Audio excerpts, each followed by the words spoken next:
Hello elite health and wellness family, welcome to this video. This video is strictly to do with vitamin D, and it's also encapsulating various bodies of research together and coming up with something that you can use cohesively in the treatment of chronic fatigue syndrome, ME, fibromyalgia, adrenal fatigue. So welcome again. If you haven't seen me before, check out my my videos on YouTube. They are there. So you'll hopefully find something that will help you on the road to recovery from these horrible but collective conditions. And so without further ado, let's get on with it straight away. So vitamin D, oh my God, right? So why am I making this video? Well, first of all, the impetus behind it is I felt a little bit rubbish a few days ago. I have, for the last year, been fiddling around with my supplements quite a lot. And I'd reached a pinnacle in terms of my health where I thought, okay, I'm not really going much further. I've just kind of plateaued for the last few weeks.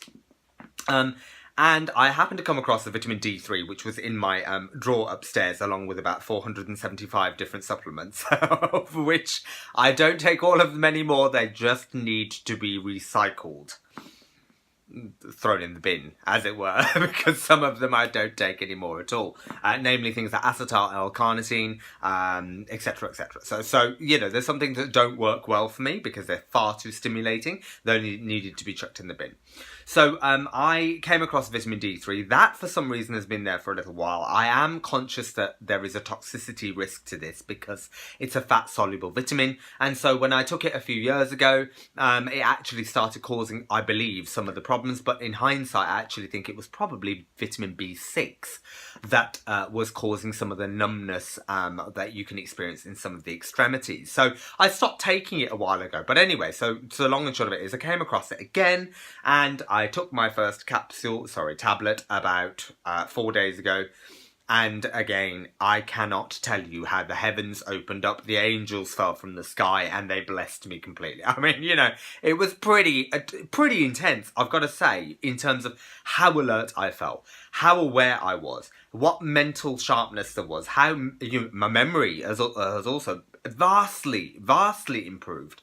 You know, I'm able to follow the trails of thought that I needed to follow before, but more than that, being able to, you know, extract words that were formerly, you know, very difficult to extricate, as it were.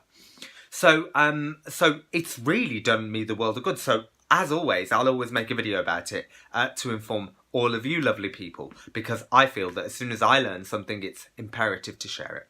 So, and what I'm sharing is always backed by science, it's always backed by research, and what you see behind me is an amalgamation of that research. So, as I was saying, this is vitamin D involved in 900 chemical reactions in the body, many of those metabolic. It has been, you know, shown to do a variety of different things. I mean, you can see it here. So, you can see, for example, it has been shown to reduce the likelihood of having MS by 40%. In people. It's very protective for the bones, so it is extremely important to take it, especially as we age. The amount of vitamin D conversion that occurs in your skin becomes less efficient than it was, let's say, in your early 20s.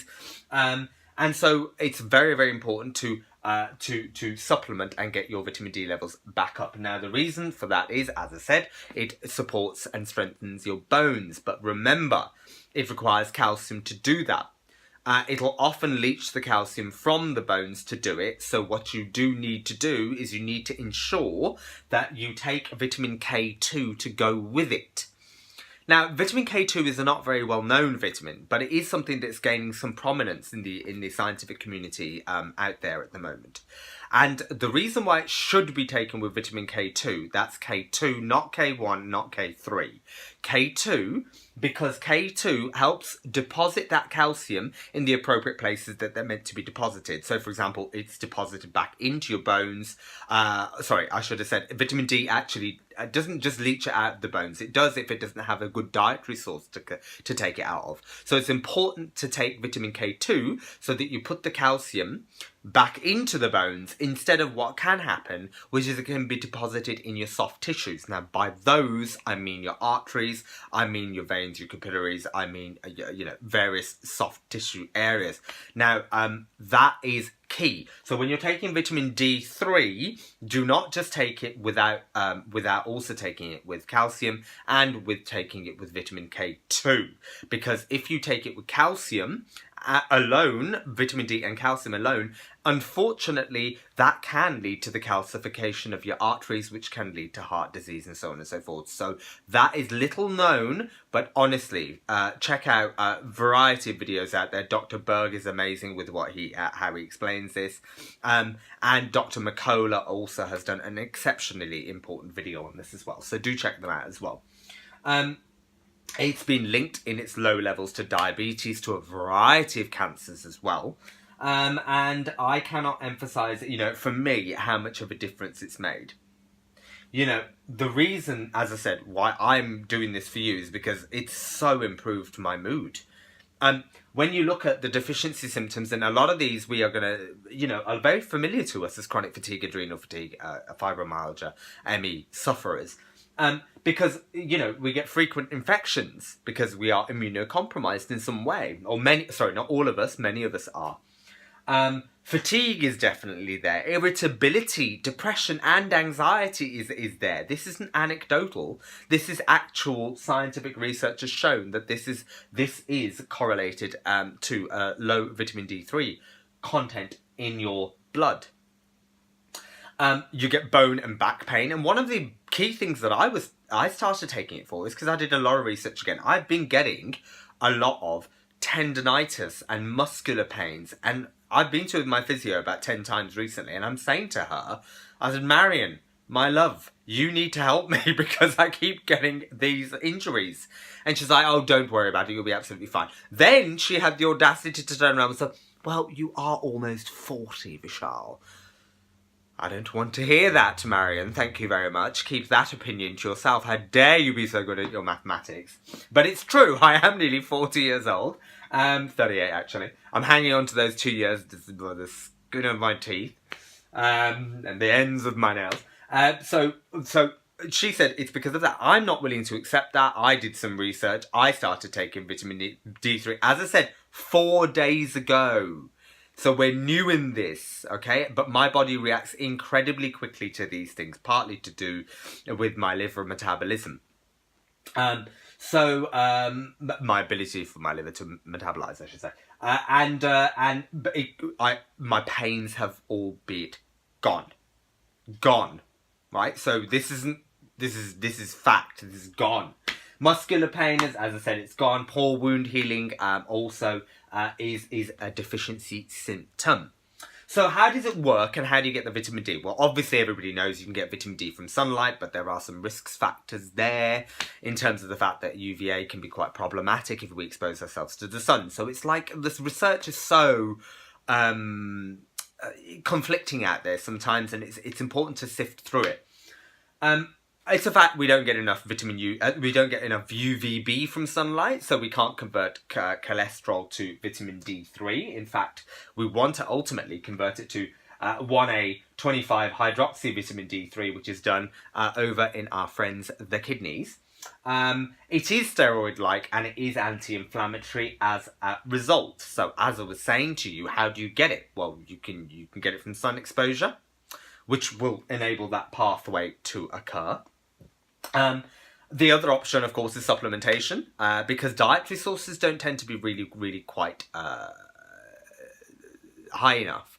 So cod liver oil is exceptional for it. Remember, it's a fat-soluble vitamin, so it is best taken with fats. You can take it with some dairy products, etc., etc. But as I said, that supplementation would be a good delivery mechanism into the system. Dosage is key though, so be careful with this. Remember, dosages of up to 10,000 IUs, international units, can and have been shown to be problematic, but again, the research is a little bit contradictory in some ways. But, I would say a safe dose, the safe upper limit, according to a lot of research out there, is around about 4,000 IUs. I'm going to say it again because really it's that important. You should be taking it with calcium and you should be taking it with vitamin K2. Do not take it in isolation. That is really important. Remember also vitamin K2 is brilliant for keeping your arteries elastic and your vascular system generally elastic, because as you get older they do harden, and that's why you can get hypertensive and your blood pressure can go up.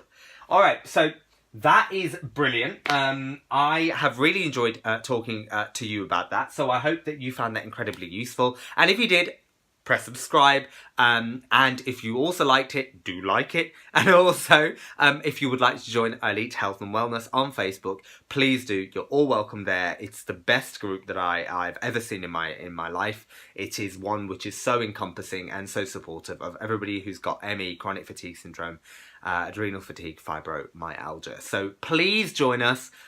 It would be fantastic to see you there. Take care. Bye bye guys, and I hope you keep well. Bye bye.